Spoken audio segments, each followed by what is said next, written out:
Hello and welcome to the channel The BI Nerd.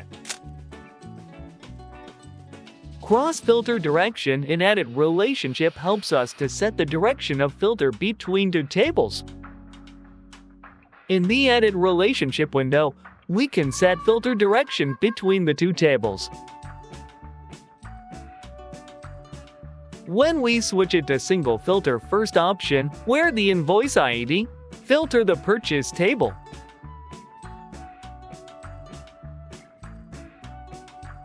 Then the invoice ID table will filter the purchase table. The arrow shows us the direction of filter. If we select the second single option where purchase filters invoice ID, then the purchase table will filter the invoice ID table.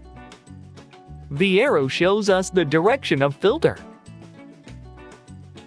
In cross-filter direction, we have option for both where both table behave as a single table and both tables can filters each other.